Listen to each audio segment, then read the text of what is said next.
서로 잘 토론해서 좋은 토론 대회가 됐으면 좋겠습니다. 네, 고맙습니다. 네, 오늘 참 수고하시는 선생님들 박수 한번.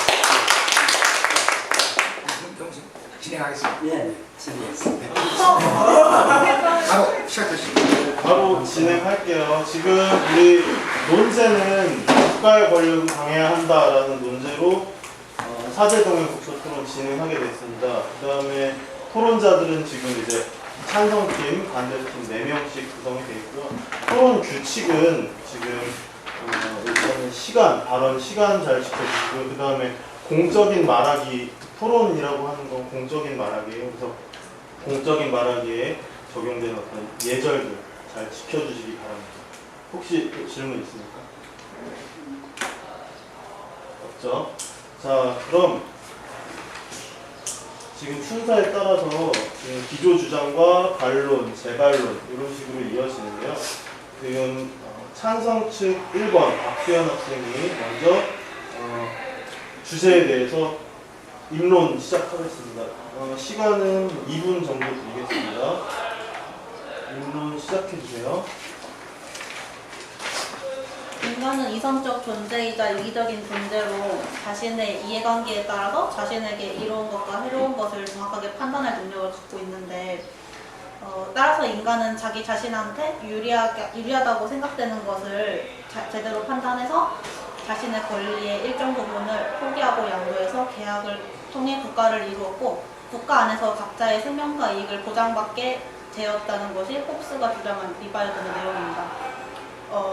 이 책에서는 국가가 만인의 평화와 안전보장을 위해서 만들어졌으면서 그들의 동의와 계약을 통해 통치자를 선출해서 개개인들의 권리를 모두 통치자에게 양도하였기 때문에 우리는 모두 통치자의 결정에 따라야 할 의무가 있다고 봅니다.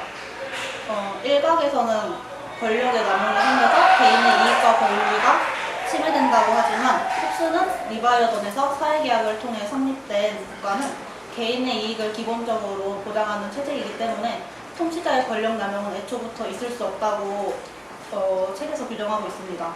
왜냐하면 통치자는 개인의 창조물이고 개인을 위해 존재하기 때문에 어디까지나 통치자의 권력 행사는 국민의 안전 보장이라는 조건에 제한을 받을 수밖에 없기 때문이며 이것이 국가 권력의 근본적인 한계라고 보기 때문입니다. 즉 국가 절대 권력은 평화의 질서를 이룩하는 수단으로서의 권력이라고 할 수 있습니다. 그리고 국가 권력이 강해졌을 때 장점을 하나 들자면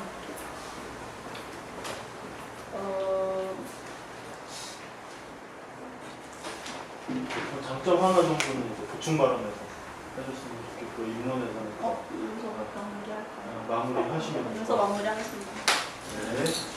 자, 그 다음에는 이제 반대측 입론 들어보겠습니다. 김혜인 학생 반대측 입론 해주세요.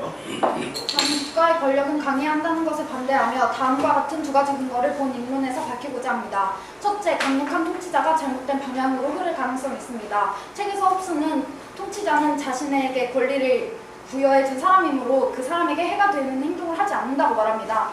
하지만 인간은 이성적이기만 한 존재가 아니며 또한 홉스의 말처럼 이기적인 측면도 가지고 있습니다. 또한 자유론에서 밀은 모든 사람은 오류의 가능성이 있다고 지적하기도 했습니다. 따라서 권력을 행사하는 사람이 자기 이익만을 위해 권력을 행사할 수도 있는데 그럼에 따라서 공정한 혜택의 배분이 불가능해져도 저희는 그것에 순응할 수밖에 없습니다. 왜냐하면 그 국가가 절대적인 힘을 가지고 있기 때문에 저희는 그것에 대해 상대적으로 저항할 힘을 잃기 때문입니다. 둘째, 국가의 권력이 커짐에 따라 국민들의 인권이 제한되는 경우가 커질 수 있습니다.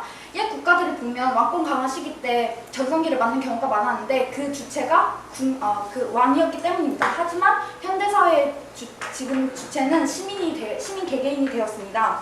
이러한 경우에 과연 국가의 권력이 강한 것이 도움이 될까요?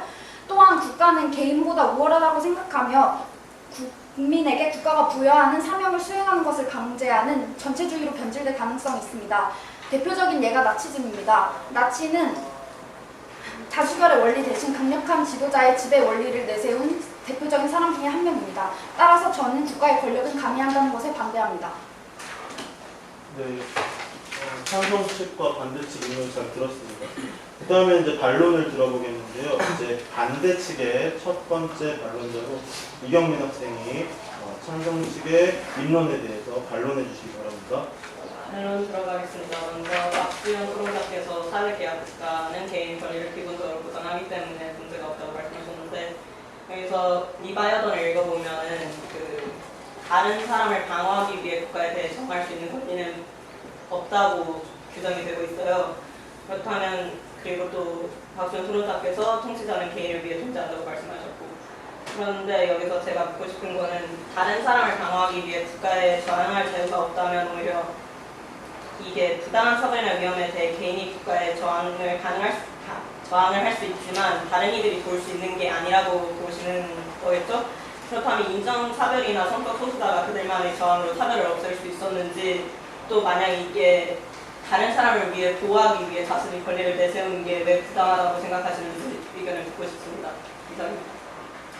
네, 첫 번째 반론 잘 들었고, 그 다음에 찬성 측의 첫 번째 반론, 김지현 학생이 반대 측 입론에 관해서 첫 번째 반론 제기해 주시기 바랍니다. 먼저 강력한 통치자가 잘못된 방향으로 흐를 수 있다고 말씀하셨는데, 물론 강력한 통치자가 잘못된 방향으로 정치를 이끌면은 저희는 그에 대해서 이끌어갈 수밖에 없습니다. 만약에 국가의 권력이 강하다면. 하지만 강력한 통치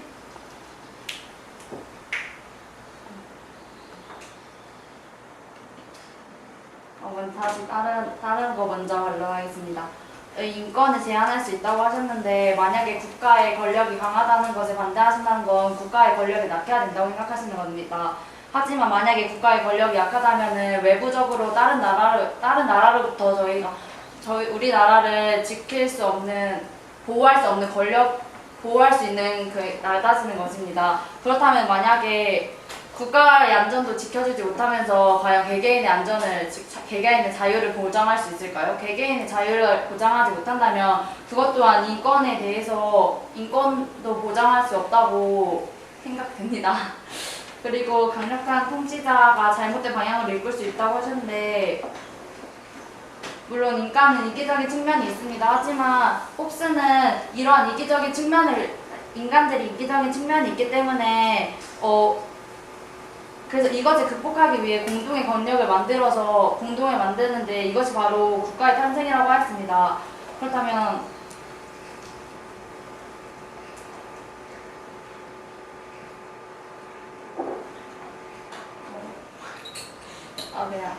네.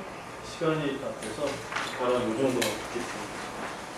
다음으로 찬성 측 보충 발언 듣겠습니다. 3번 찬성팀 3번의 엄소정 학생이 찬성 측 보충 발언 해주시기 바랍니다. 네, 국가의 권력은 강해야 한다는 주장에서 사회 철학적 측면을 들었는데요. 또 다른 실질적 측면으로서는 국가의 권력이 강함으로써 국가 정책의 실행 효율성이 높아진다는 것입니다. 먼저 책 리바이어던에서 홉스는 군주 정치가 결단의 일관성을 잃지 않는다고 밝혔는데요. 그것은 결정의 번복이 없다는 것입니다. 국가의 권력이 상대적으로 약한 민주주의에서는 기본 원리인 다수결의 원칙을 따릅니다. 그렇다는 것은 다수결이 되어 채택된 정책에 반하는 소수의 수가 변동되어 다수가 된다면 기존의 정책은 번복되어 기각될 수 있다는 것입니다. 그렇다는 것은 정책을 실행하기로 결정한 후에도 번복의 위험성이 있다는 것인데, 그에 비해 국가의 권력이 강한 나라에서는 번복의 위험성이 줄어 정책의 효율성이 높아질 수 있습니다.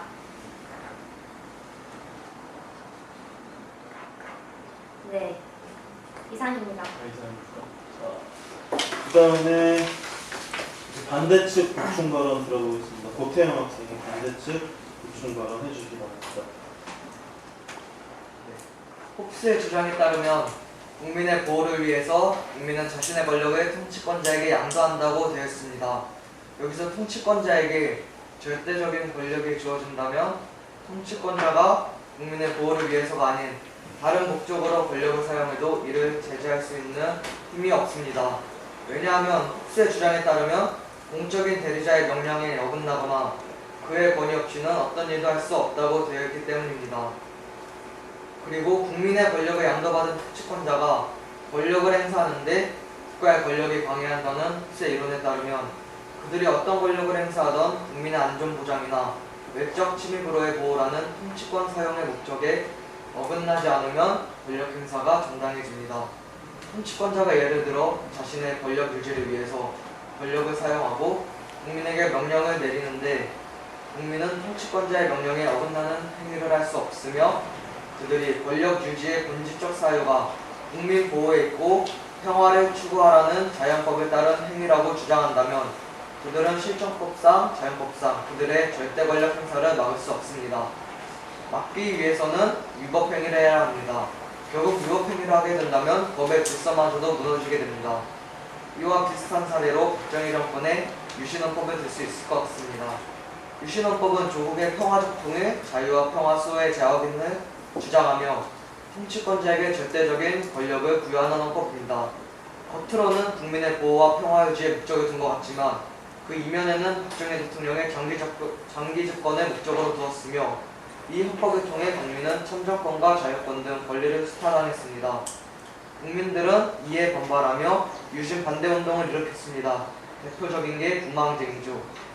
유신 반대운동 중 가장 큰 분망쟁조차도 절대 권력 앞에서는 무능력했으며 쉽게 진압되었습니다. 결국에는 암살로 인한 통치권자의 죽음으로 절대 권력은 무너지게 되죠.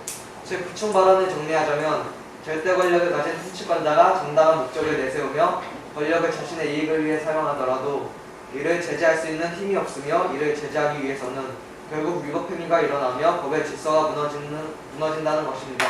따라서 이런 결과를 초래하는 국가의 절대 권력에 대해서 반대합니다. 네, 잘 들었습니다.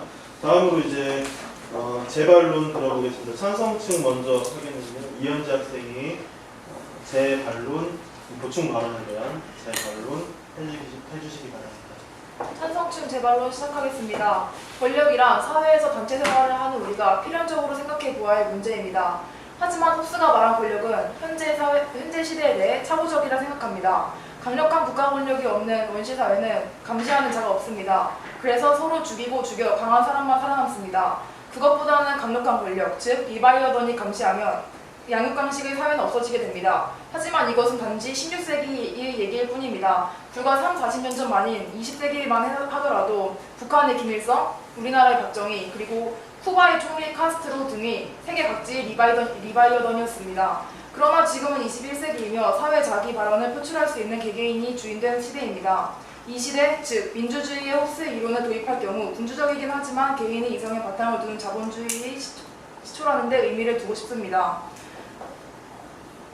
천지개벽할 만한 개인주의가 나타날지는 어느 누구도 예상하지 않은 17세기에 세상을 판단하려는 다수의 가설은 단지 가설로 끝날 수 있지만 대중이 하나로 되는 집단 이념은 시대의 정설로 남을 가능성이 크며 시간과 공간은 시대를 여는 데 큰 디딤돌이 될 것이기 때문입니다. 현재 우리나라는 선거를 통해 대표자를 뽑고 심지어는 대통령을 공개적으로 비판하는 것이 가능하며 삼권 분립이 이루어진 사회에 살고 있습니다. 때문에 우리가 사는 이 국가는 홉스가 구상했던 국가와는 전혀 다른 듯 느껴질 것입니다. 하지만 북한을 예로 들자면 북한이 리바이어던이었던 김일성은 독재체제를 펼쳤으며 북한은 자기 자신들이 현재까지도 위대하신 김정은 장군에게 충성하는 노예라고 생각합니다. 저는 이 북한에 대해서는 리바이어던이 꼭 필요하다고 생각합니다. 네, 잘 들었습니다. 그다음에 반대 측의 재반론 들어보겠습니다. 김윤태 학생 재반론 진행해 주시기 바랍니다.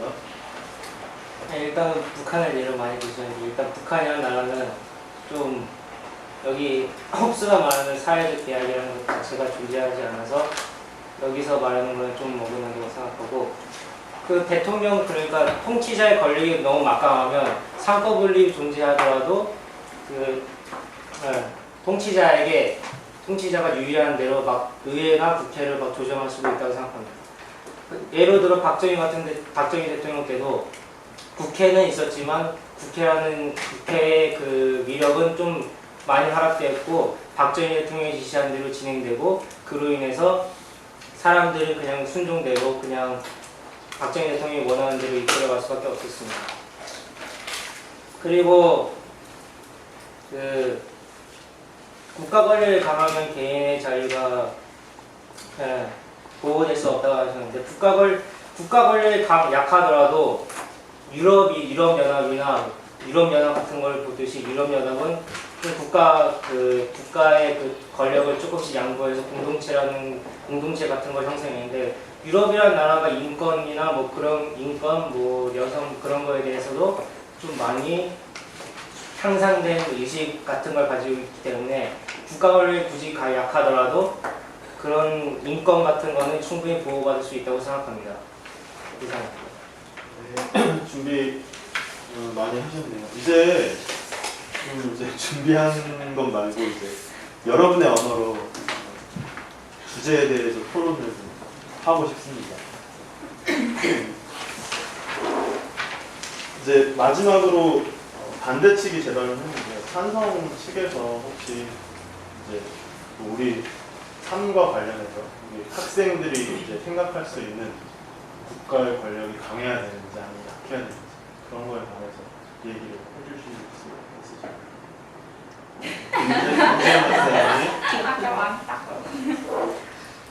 발언해 주시고요.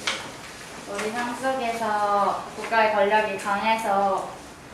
국가의 권력이 강하는 것을 예로 들면은 저희가 지금 학생이니까 학교를 예를 들겠습니다. 만약에 교권 같은 게 강한 학교일수록 오히려 성적이 더 높고 딱 기본적인 생활 규칙이 잡혀있기 때문에 좀 더 효율적인 학교 생활을 할 수 있습니다. 하지만 국가의 권력이 학교에서의 통제가 잘 안 된다면은 그런 자유로움 때문에 분위기가 망쳐질 수 있고 좀 더 많은 피해를 볼 수 편하게. 좀 더 교권이 약하다 보면은 자유로움을 추구하다 보니까 개인의 인권을 존중하는 대신에 그만큼 공동체로서 행동하기에는 약간 불편한 점들이 많이 생깁니다. 그런 부분에 있어서 학교가 강력하게 통제를 해야 그런 부분을 해결할 수 있다고 생각합니다. 네. 모르겠다. 네. 학교 얘기를 하셨는데 또 그건 반론 들어가겠습니다. 이경민 학생 반론해 주세요. 저는 인세한 토론자께서 생활규칙이랑 성적이 오르기 때문에 교권이 강해한다는 말씀해 주셨는데 학교의 목적이 성적을 올리는 데만 있는지 어떻게 생각하세요? 얘기해 주세요. 이렇게 네. 성적 얘기하자. 물론 제가 예시 중에 하나를 성적으로 들었을 뿐이지 그 성적이 고등학교는 성적 이건 아니니까. 하지만 우리가 지금 학교는 작은 사회잖아요. 그런 작은 사회이니까 이런 생활에서 너무 자유로움만을 주다 보면은 나중에 사회에 갔을 때 너무 뭐라 해야 되지? 그러면 자유를 너무 주는 거는 뭐 나중에 사회에 나가서 뭐 적응하기 힘들다고 그런 걸 말씀하시려고 하시는 것 같은데 네. 그럼 오히려 자유를 알려줘야 나중에 사회에 나가서 자유로운 사회를 꿈꿀 수 있지 않을까요? 그런데 지금 잠시만요. 지금 현재 학생 때 자유로운 상황을 알려주면은 나중에 오히려 자유로움을 배울 수 있지만 하지만 기본적으로 지켜야 되는 아까도 말씀하셨다시피 이성적이지 않다고 이기적인 측면을 갖고 있다고 하셨잖아요. 그러면은 너무 자유로움만 강조하다 보면은 이러한 부분이 나중에 돼서 더 커질 수 있으니까 기본적으로 자유를 지켜주되 기본적인 통제는 들어가야 나중에 그리고 이제 반대 측에서 한번 이제 우리 삶 속에서 어떻게 국가의 권력이 강해야 되는지 약해야 되는지 학생된 입장에서 여러분의 언어로 말씀해 주실 수 있으십니까? 박태원 학생. 네? 1학년. 네.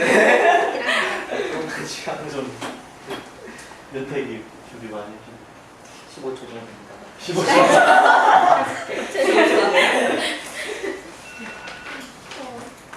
김혜인 학생 한번 얘기해 주세요. 근데 계속 여기에 자유라는 얘기가 나와요. 근데 우리가 구별하고 넘어가야 되는 게 자유랑 방종이랑 그거를 구별해야 되는 것 같아요.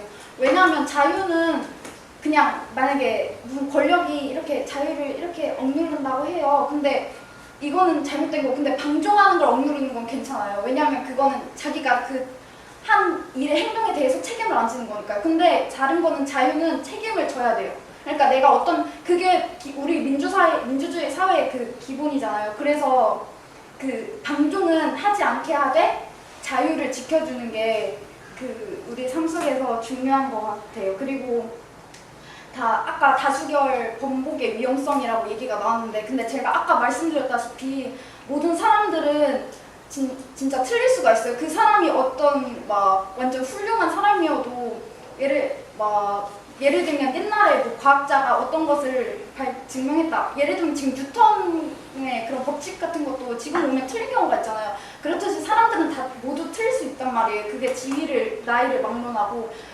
그렇기 때문에 그렇게 막 억누르는 것보다는 서로 약간 소통을 하면서 이렇게 맞춰 나가는 것이 우리 사회에서 건강한 사회를 만드는 방법인 것 같아요.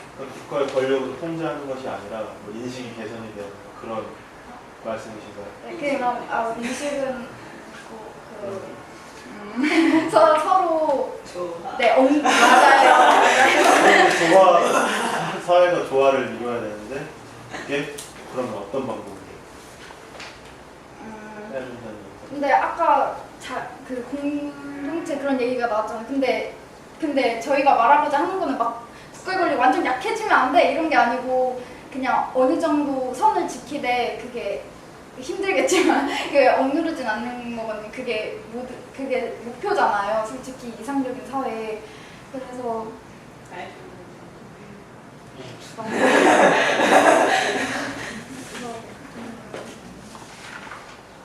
그런 거는 예를 들면 무슨 내가 처벌을 받을 행동을 했으면 예를 들면 뭐가 있을까?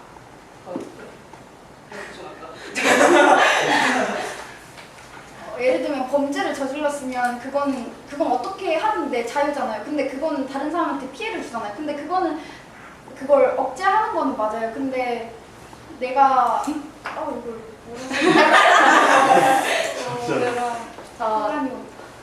삶 속에서 얘기해야 돼요? 삶 속에서. 이 얘기 이어받을 거 아닌데. 하고 싶은 얘기 하세요. 그럼 아까 근데 그러면은 혹시 그럼 근데 아까 국가의 권력의 무조건 약해야 이런 게 아니라 어느 정도 선은 지키되 하셨잖아요. 그러면 마찬가지로 반대로 국가의 권력도 강해야 되는데 무조건 독재적으로 강한 게 아니라 어느 정도 선을 지켜주는 선에서 강하다면은 오히려 국가 안보 문제 쪽이나 아니면 아까 법을 얘기하셨다시피 요즘 같은 사회에는 지금 이상한 사건들이 진짜 많이 일어나고 있잖아요. 그러면 국가의 권력이 그래도 독재까지는 아니더라도 어느 정도 강하다면은 그런 부분에 있어서 해결할 때 훨씬 더 빠르지 않을까 생각해봅니다. 근데 저는 여기 혹시 잠깐만 이제 여기 들리겠습니다. 일단은 뭐 좀 이상한 사건이나 뭐 최근 뭐 국가안보나 어떤 그 시민 안전 얘기를. 네, 시민 안전 같은 거는 어렸을 때부터 교육을 통해서 점진적으로 조금씩 하면 굳이 법을 엄격하게 통제하지 않아도 시민들의 의지 성장하니까 굳이 좀 엄청나게 강압적이거나 뭐 그렇게 할 필요 없고 꼭 그런 게 발생해도 그런 사람들을 꼭 범죄자 취급하지 말고 그냥 어떤 교육서 아니면 치료서 같은 걸 둬가지고 치료를 해서 사회에 나갈 수 있게 해야 된다고 생각하고 그 영국에서도 그 주말 교도소 같은 거 하니까 그것처럼 범죄자고 그런 거 그렇다면 다 관리가 네, 이게 요약하면 진짜 국가 안보에 위협이 되고, 그러니까 시민 안전에 위협이 되는 그런 것들을 뭐 국가의 권력으로 통제하고 법의 뭐 처벌보다는 교육과 교화로 해결을 해야 된다고 얘기를 했네요. 그다음에 여기. 우리 지금 초등학교에서도 계속 중학교에서 올라가면서 계속 도덕이나 뭐 생활비 윤리 같은 걸 통해서 우리는 선을 지금 교육받고 있습니다. 하지만 우리 사회도 역시 이렇게 범죄가 만연하고 하는데 그 사람들이 과연 초등학교, 중학교 교육을 안 받아서 그런 범죄를 저지르는 게 아니잖아요. 그래서 교육만으로는 해결할 수 없는 그런 것이 존재하다고 생각합니다. 교육으로 해결할 수 없다는 얘기죠. 교육으로 해결할 수 없다고 하셨는데 솔직히 뭐 미국에서도 흑인 범죄를 명백히 높은 이유가 흑인들의 거에 조적으로 그런 차별을 받아왔고 또 백인에 비해서 솔직히 같은 직종을 해도 임금을 덜 받아요. 뭐 여자랑 남자 그 차이도 그렇고 그렇다면 오히려 교육이 문제가 아니라 교육의 불평등이 문제가 아닌지 싶습니다. 조금 더 한 차원 교육의 불평등 얘기 보충할까요? 아니요. 하고 싶은 얘기 저기 얘기하는 보충할까요? 제 말에는 조금 약간 보충. 저기 교육이 문제가 아니라 이제 교육 불평등입니다. 그럼 좀 다른 제가 말했던 건데. 아 그래요? 저 여기에 살짝. 네. 근데 이런 얘기가 그 계좌 경제학이라는 책에서도 이런 얘기가 다뤄지는데 그 진짜 그 작가분이 그거를 조사를 해봤어요. 그런데 이걸 어떻게 설명해야 돼? 통계를 이걸 낸 거로 가지고 해봤는데 그 진짜로 흑인 그 깨끗한 학교에 다니는 있잖아요. 깨끗한 학교, 좋은 학교에 다니는 흑인과 또 안 좋은 학교, 약간 슬럼 이런 데 있는 백인 거의 완전 많은 그런 학생들의 통계를 내봤어요. 근데 진짜 저도 놀랐던 게 확실히 이거는 인종적인 문제보다는 약간 환경의 문제가 커요. 왜냐하면 그 통계 결과에 따르면 맞아요. 통계 결과에 따르면 실제로 이런 책도 있어요. 인종이라든가 그런 것이 아니라 네. 환경에 영향이 크니까 그 범죄율이라든지 그런 뭐 시험률 뭐 그런 것들. 그래서 교육의 어떤 뭐 가능성을 얘기하는 거예요. 그런 것 같아요. 네. 그거 어떻게 그 사람이 커가는 환경에 많이 아니 작용을 그것도 있고 교육의 환경도 있고 가정 환경, 사회적 시선 그런 거 종합적으로 봤을 때 좀 결과가 나왔다고요. 그래서 이제 교육으로 해결할 수 없는 문제들이 있는데 네. 그것보다 더 한 차원 높은 문제가 있으니 네. 그걸 어떻게 그래서 정부가 다 저예산을. 그런데 과연 사람들이 어떻게 문제?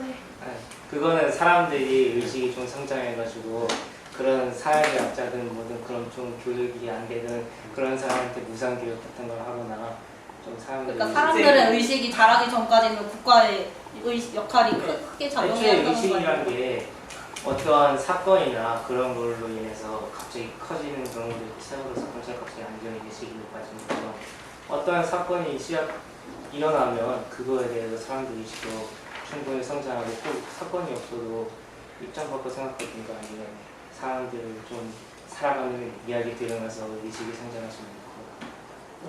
교육 같은 그러면 이제 반대 측에서 얘기 많이 했으니까 산소통 얘기. 방금 조화롭게 살 수 있다 그랬는데 반대 측에서도 애초에 인간은 이기적인 존재라고 규정을 하고 지금 전제로 깔고 이 토론을 시작하신 거 아니에요? 아닙니다.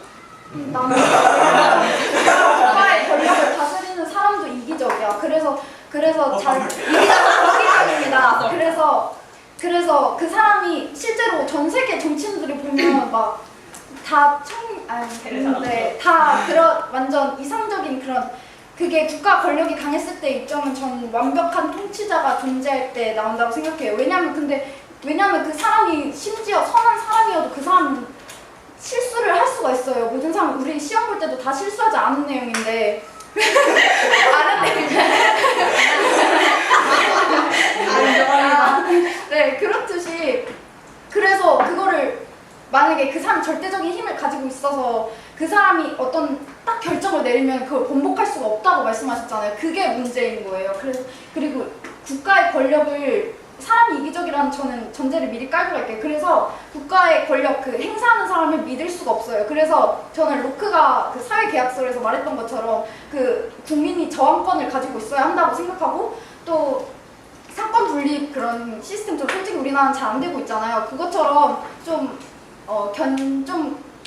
권력의 견제가 잘 이루어져야 한다고 생각해요. 그러니까 제가 방금 이 말을 하는데 제 말이 끊겼잖아요, 선생님. 제 말 제가 말하다 끊겼잖아요. 아니 잠깐만. 제가 이 말을 하려던 게 아니라 인간이 이기적인 존재라고 방금 전제를 깔았다고 했는데 그러면 지금 이거 하나의 공동체 안에서 우리가 살아가는데 모든 인간이 이기적이면 자신의 권리를 주장하다가 다른 사람의 권리와 충돌할 수 있잖아요. 그런 부분을 강력한 법으로 통제를 해야지 공동체 안에서 문제가 최소한에 뭐라 해야 되지? 문제가 발생하는 것을 최소한으로 막고 그 법의 테두리 안에서 사람들이 조화롭게 살 수 있지 않을까요?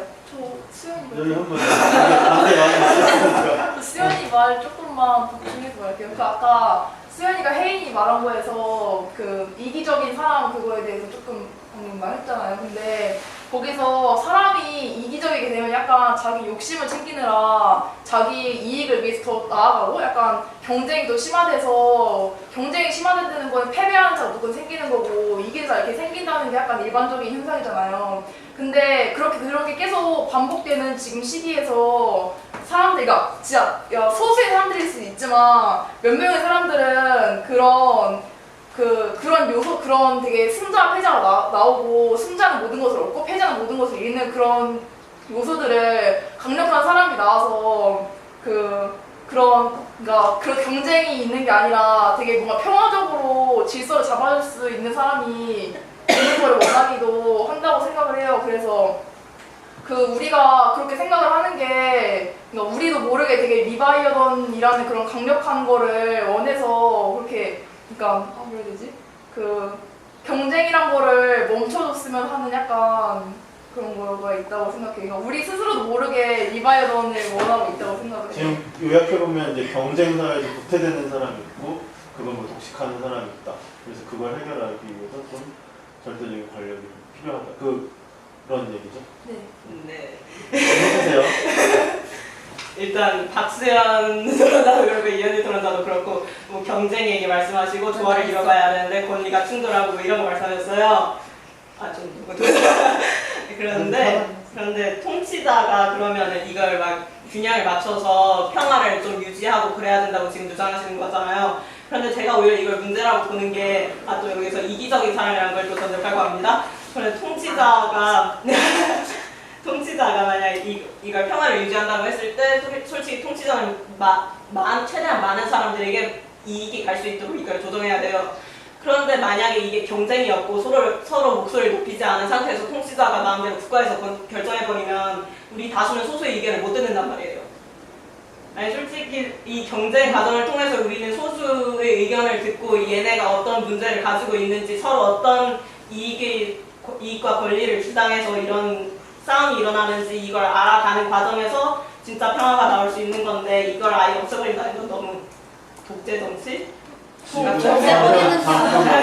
독재 정치 아닌데? 경쟁을 통해서 소수 의견을 듣는다고 얘기를 했는데 이게 좀 혹시 찬성 측에서 이해가 가시는가요? 그래서 혹시 예를 한번 들어주실 수 있어요? 그러니까 솔직히 뭐 정당 싸움도 있고 아니면 시민단체에서 뭐 최근에 가장 크게 대두된 게 뭐 교회 측이나 그런 쪽에서 동성애 합법화에 관해서 서로 토론을 나눈 것도 있고 그러니까 소수자랑 다수자가 있으면 그거에 대해 소수자랑 다수자가 이거에 대해서 잠깐만요.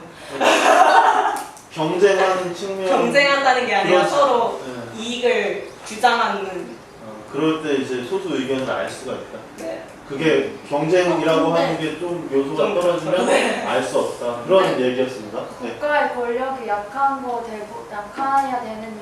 약해야 되는 대안으로 민주주의를 대시하셨지 않아요? 대시하시지 않았어요?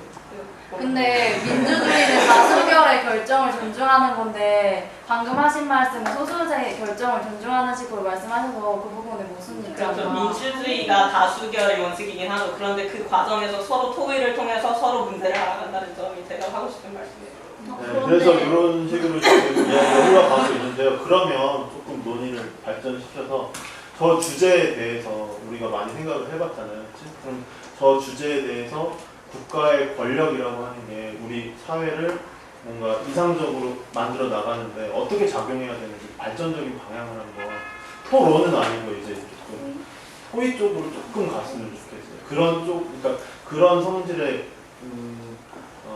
의견을 좀 제시를 해주셨으면 좋겠습니다. 혹시 그러니까 리바이어던 얘기가 조금 이상적이죠. 네. 이상적이죠. 그렇죠. 그러니까 그런 이상적인 방향으로 우리가 나아가야 되는 건 확실하잖아요. 그치? 그런 얘기를 좀 해주셨으면 좋겠어요. 근데 이상 자체가 불가능하다고 하는 사람. 그러니까 불가능한데 그쪽으로 추구해 가야 되는 건 맞잖아요. 사회. 그렇죠. 그래서 이 입장에서도 이제 좀 이상적인 국가 쪽으로 나아가는, 이쪽에서도 이상적인 국가로 나아가는. 우리나라 얘기로 한정하셔도 돼요.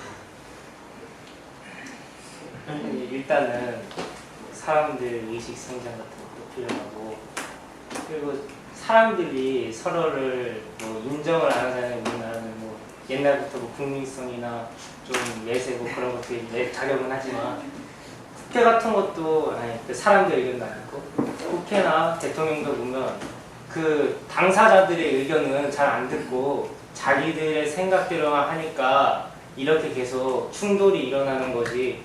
만약에 그 전에 그 당사자들이나 아니면 뭐 다른 사람들이랑 같이 모여서 합의를 하고 대화하면서 서로 조금씩 맞춰 나간다면 충돌은 약간은 있겠지만, 그냥 혼자서 막 다 처리하는 것보다는 다를 거 아니에요. 그러니까 합의나 그런 게 있으면서 그런 걸 조절하는 거는, 통치자는 그냥 그런 거를 조절할 정도의 힘만 가지고 사람들의 합의 그런 걸 뭐 이런 게 나올게 유도만 하는 그 정도의 입장, 그 정도의 권력만 있었으면 하는 거죠. 최소한의 권력, 네, 그런 거죠. 의식이 중요해요. 저도 약간 비슷한 내용인데 아까 경민이도 말했고 지금 똑같이 김윤택도 말을 그렇게 했는데, 저도 그 권력 찬성치이긴 하지만 그래도 그 권력이라는 게 솔직히 강하게 행사되면은 그 구성원들이 많이 힘들고 살아가기도 좀 어렵잖아요, 한 국가에서. 근데 그 권력이 적당한 선에서 맞춰서, 그러니까 예를 들어서 막 솔직히 되게 사회에서 소외받는 사람들이 얘기, 그런 사람들의 얘기까지도 잘 들어주면서 그런 국가에서 있는 권력자가 좀 필요하다고 생각하고, 그리고 솔직히 한 국가에서 많은 사람들이 의견을 나누는데 어떻게 그게 당연히 다 맞는다는 게 오히려 이상하잖아요. 그래서 당연히 틀릴 수도 있는 거니까 그런 거를 잘 조율을 해줄 수 있는 권력자가 필요하다고 생각해요. 비슷한 얘기인데 지금 권력의 적당한 선을 둘 다 얘기를 하고 있어요. 그럼 그 권력의 적당한 선이 어느 정도인가요? 그 국가가 권력이 이렇게 물론 강하면 그게 강압적인, 근데 어느 정도 그거를 그냥 상권 분립이나 아니면 언론의 자유 같은 거를, 그래서 언론의 자유를 중요시하는 거잖아요. 그래서 그게 그 강력하게 일을 추진할 수 있다 했잖아요. 그런데 오류의 가능성이 진짜 더 크기 때문에, 왜냐면 정책이 한 번 결정되면 그 피해는 우리 국민들 모두가 보는 거잖아요. 그렇기 때문에 진짜 신중을 가해서 결정해야 되는 거기 때문에, 그 어느 정도 추진력이 떨어져도 그 위험성을 약간 감수하고서라도 그런 것들을 좀 권력을 좀 견제할 수 있는 걸 채택해서 좀 권력이 그래도 분산될 수 있게 하는 거. 그래서 우리나라 현대 민주주의 사회가 정확권 유리하고 막 그런 거 같아요. 혹시 찬성 측에서 이제 국가 권력의 적정선 혹시 얘기할 사람 있을까요? 저 입장에서 적정선 말하면 약간 강한 적정선, 좀 약한 적정선. 자, 그러면 논의 이 정도로 하고 그다음에 팀별로 모여서 이제 정리 발언 들어볼게요. 최종 각자 두 명씩 할까요? 한 명만 할까요? 한 명만 이제 대표로 뽑아서 한 명씩 하세요. 자, 작전 타임 3분 드릴게요. 서정이요. 아니 같이 얘기를 해줘. 사실 나는 약간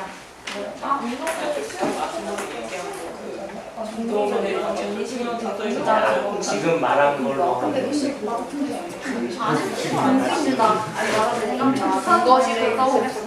공감대가 10%만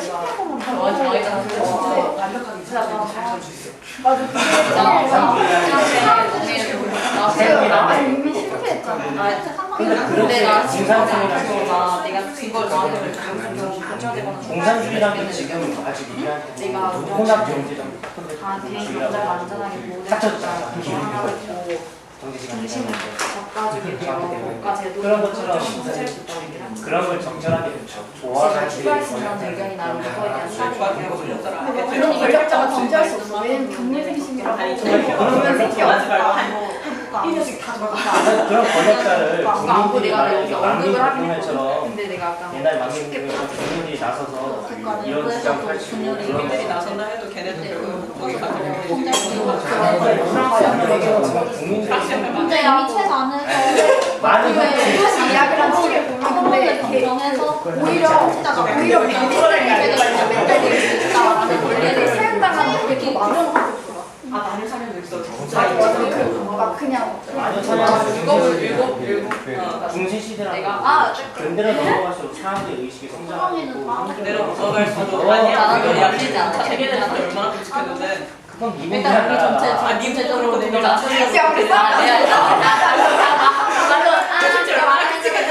야 그냥 약 뿌리면 되지. 누가 이러면 내가 그냥 안 들어도 진짜 일하는 걸 떠나서 내가 내세 슬로건이 뭐냐. 이상이 있는데 자기들의 주장을 하는 이유 3가지씩만 한번 종합적으로 정리 좀 해달라고. 그러면 저기다가 그 사람들의 주장은 뭔지 모르겠어. 3개씩 써주세요. 난 정리해서. 3개 안 되면 3개 안 되면 2 개만 쓰세요. 되게 안 되면 어떡합니까? 저기 지우고 찬성 해서 쓰고 반대는 3개 많이 써요. 되는데 발표자들이 자기들의 주장의 장점도 모르고 있어요. 아니요 그거 강압적 너무 그렇게 몰아가지지 말아주세요. 지금 방금이나 볼때도 막 나가고 있어? 여기 보드마크가 있으니까 정리해서. 아, 네. 각자 쓰라는 거 아니야? 근데 쓰고 나서 이제 설명을 해주셔야 돼요. 각자 써야 돼요? 아니, 논의해서. 야 그 여기서 하나만 국가 개 나오면 플러스 국가 안보 쪽으로 하면 우리나라 아직 상관없는 중고정치 쓸까? 아니 저도 그러지 마. 막 자기 뭔가제도 이거 그럼 국민들 의견을 펼치고 그런 거 근데 우리가 여기서 나온 국민이라는 그거는 존재가 또 필요하다. 그러니까 그 국민들의 의식 상승을 통해서 국민이 나가서 권력을 견제해야 된다. 끝. 뭐 그런 게 아니라 그냥 권력 빨리 정리하자. 빼는 게 그것만 남은 생각. 국민 성장 그거는 내가 말할게. 너는 아 몰라 내가 약간 미안해 나 근데 약속을 써네? 그냥 자연적으로 자연법 얘기하려고 했는데 딱히 할 말이 없어요. 그게 제일 중요한 원칙. 자연법이요? 자연법 내가 준비해요. 근데 자연권이 좀 자연권이라는 것도 내 생각에는 시민 의식의 성장으로 자연권 말해. 나 전체적으로 문제될 가능성이 아니면 자연권을 보장받기 위해 자신의 그렇지 그런 것도 국가를 국가를 성립한 거. 국민명 권리 사는 자연권의 정리랑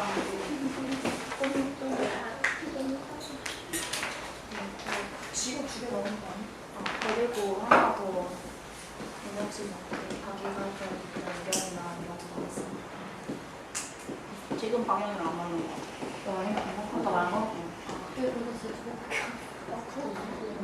위에 반대라고 봤는데, 가로. 반대. 아 그리스바. 회사가 불쾌자라서 놓는데 그러니까는 너무 회사를 다 읽고 그냥 진짜 그 식으로 가서 그 중대 부분에 돌리자고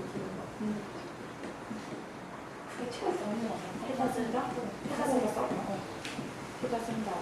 그거를 근데 이건 우리 누구나 미시중이 예시로 쓸까 그럼? 그냥 우리 두 가지로 우리 두 가지로 아니 이렇게 좀 골랐을 줄 몰랐다고 나는. 여기다가 쓸 수 있는 그런 얘기 해줘야 돼서 그게 야 내가 쓰다가 이상하고 있으면 알려줄 되나?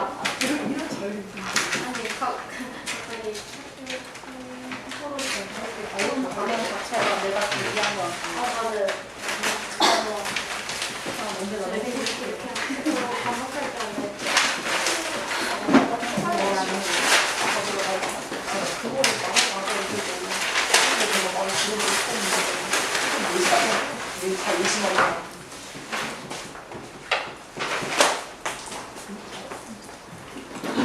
다 뜯어버려도 돼요?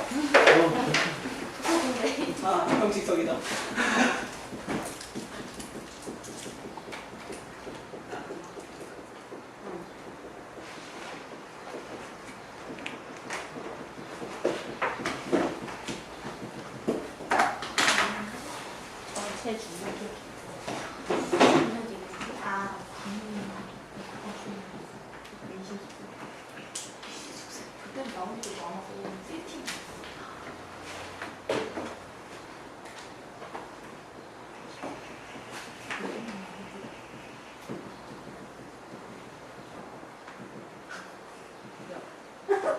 사례를 추가하거나 이런 게 많이 가는지.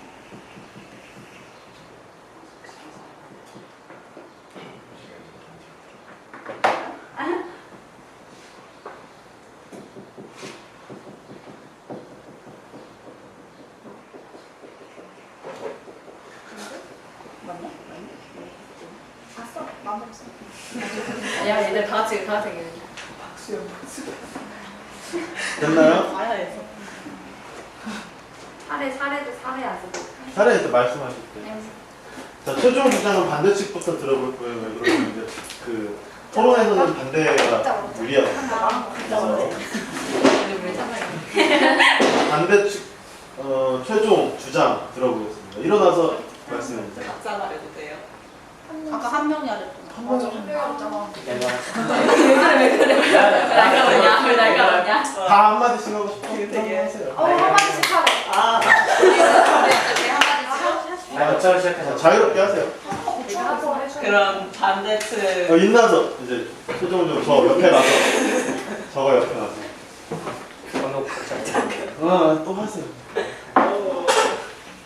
그럼 반대측 최종 의견 시작하겠습니다. 먼저 저희가 첫 번째로 내세운 근거가 허울뿐인 평화가 아닌 진정한 평화를 추구해야 한다라고 이렇게 써놨는데 이게 좀 많이 함축적으로 써놔서 이해를 못하실 분들이 많을 것 같습니다. 그래서 이 문장을 설명해 드리자면 솔직히 찬성 측이 내세우고 있는 게 강력한 권력을 통해서 평화를 유지하자는 건데 오히려 강력한 권력을 통해서 소수를 억압하고 억압적인 방법을 통한 평화는 오히려 보여주기식 평화라고 생각합니다. 따라서 저는 경쟁이 아니라 서로 의견을 나누고 서로의 이익과 주장에 귀를 기울이면서 진정한 평화를 추구해야 한다고 생각합니다. 네, 그다음 거 뭐 2번 항목 설명.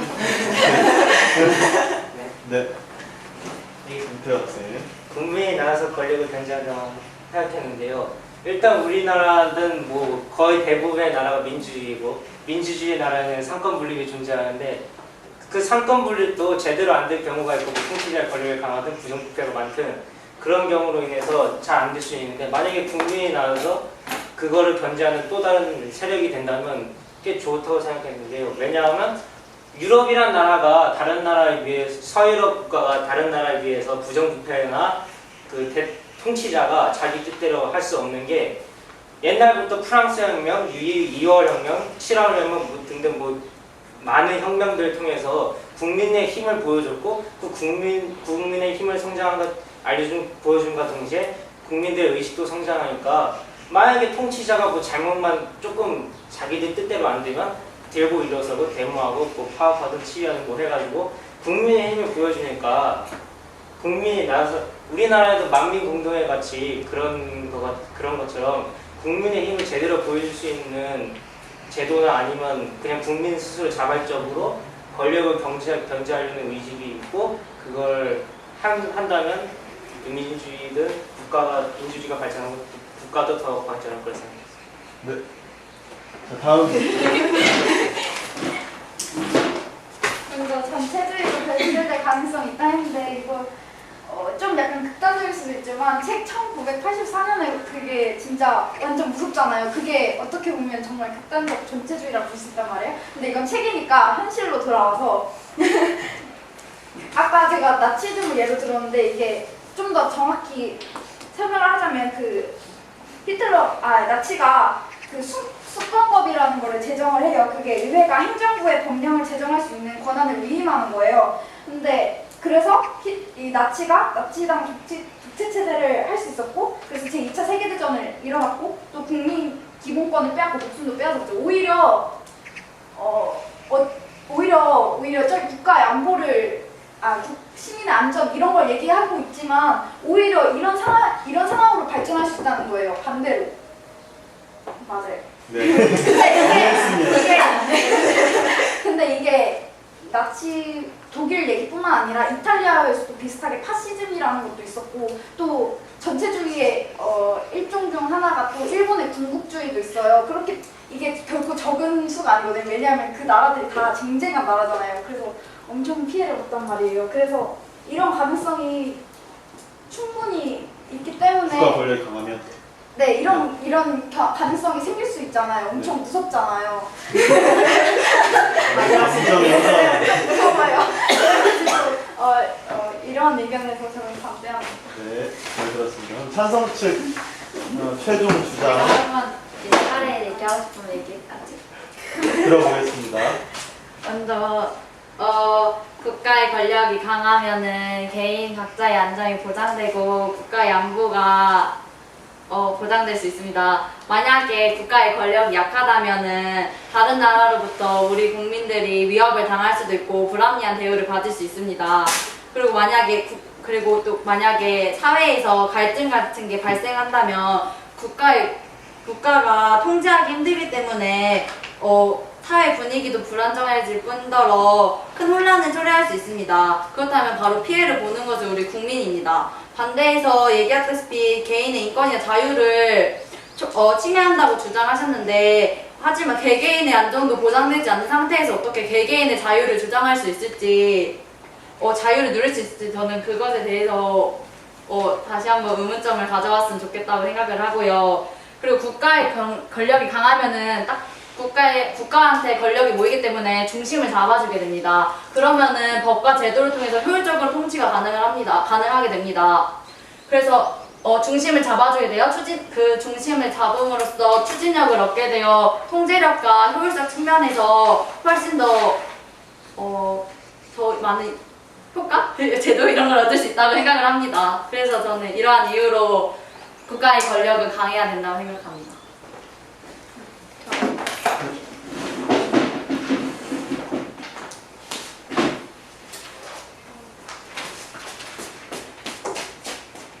민주주의의 다수결의 원칙에 따라 오히려 소수의 의견이 묵살될 수 있는 민주주의보다는 오히려 강한 권력이 소수의 의견을 존중되어 더 많은 이들의 인권을 보장할 수 있습니다. 또한 국가 권력이 강할 때 전체주의로 변질될 가능성이 있다면 민주주의 역시 몇몇 소수의 사람들이 자신만의 이익을 생각하여 나라를 이끌어가는 중고 정치로 전락할 가능성 또한 있습니다. 이러한 것들을 고려했을 때 국가의 권력은 강해야 한다고 생각합니다. 혹시 또 있습니까? 네, 이게 어려운 주제였는데 여러분들 뭐 생각도 많이 한 것 같고 준비도 많이 한 것 같습니다. 토론 내용들 잘 들었고요. 이것으로 2016학년도 1학기 사제동행 독서 토론회 마치겠습니다.